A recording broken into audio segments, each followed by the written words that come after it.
Klub tanečného športu Aknela už dlhé roky vo vynikajúcom svetle reprezentuje naše mesto doma i v zahraničí a prakticky neexistuje súťaž, z ktorej by naši talentovaní tanečníci odchádzali na prázdno.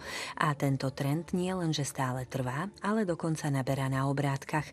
Veď posúďte sami, rok sa ešte iba začal a vďaka Aknele sú už doma 2 prestížne tituly vicemajstrov Slovenska a to ani zďaleka nie je všetko. Boli sme teraz vlastne na majstrovstvách Slovenska, kde máme teda 2-krát titul vicemajstrov, jedný v junior 1 kategórii a jedno solo dievčatá, takže sme na to veľmi pyšní a máme 2-krát semifinále, čo sme teda ani nepočítali, že sa nám podarí.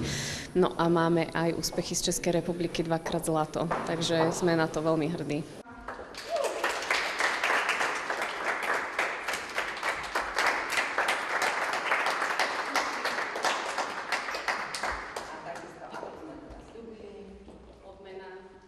Vybojovali sme si titul vicemajstrov Slovenskej republiky vo latinskoamerických tancoch. A hovoríš to len tak, ako keby o nič nešlo. Už ste to aj oslávili? Ešte sme nemali čas, ale plánujeme to oslaviť. Bolo to ťažké a sme sa veľmi snažili a dlho sme trénovali. Okrem Romanka a Lejky, ktorým to výborne spolu ladí, a to nie len na parkete, ale rozumejú si aj mimo neho, obrovskú radosť a aj zaslúženú hrdosť na seba samú neskrývala ani tanečná levica Julka, ktorá sa stala vicemajsterkou Slovenska v kategórii Solo Junior 1. Ja som strašne taká šťastná, som sa snažila tak, aj trénovala som dosť, tak ten úspech záleží na tom, ako si trénuješ. Prebehalo to tak, že boli prvé kolo a ja som v ňom tancovala a v podstate išlo to v pohode, ale každé kolo, keď sme tancovali, tak ja som sa zlepšovala a nakoniec som skončila druhá. Dobre, a povedz mi, ty si tancovala sama? Čiže aké je to tancovať spoločenské tance bez partnera? V pohode, normálne tancuješ, keď ťa to baví a žiješ tancom, tak úplne v pohode to zvládaš. Medzi úspešnými tanečníkmi sa nestratili ani títo dvaja sympatiáci, Kristián s Adriánkou, ktorým sa účinkovanie na majstrovstvách Slovenska tiež veľmi vydarilo. Po prvý raz sa predstavili v kategórii D a v silnej konkurencii sa im podarilo pretancovať až do semifinále a obsadili krásne 12. miesto. Na našu prvú dečkovú súťaž veľmi dobre. Takže bola tam aj nejaká tréma, možno, že predsa len keď ste už prestúpili na takúto veľkú súťaž? Prvé kolo veľmi bolo. A potom? Potom už upadla. Na prvom kole tiež a potom opadla.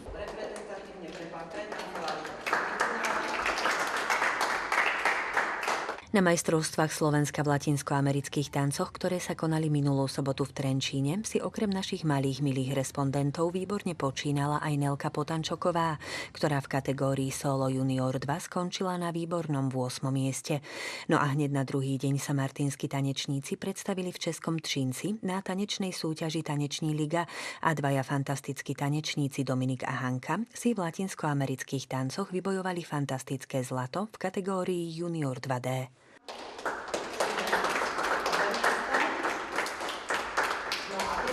Som veľmi hrdá, Dicka, že tancujete za náš klub. Som rada, že máte úspechy a že sa vám darí. A tá hrdosť je naozaj zaslúžená. Tieto deti skutočne rastú pod rukami sympatických lektoriek Mišky a Lenky a samozrejme aj ďalších zanietených učiteľov tanca.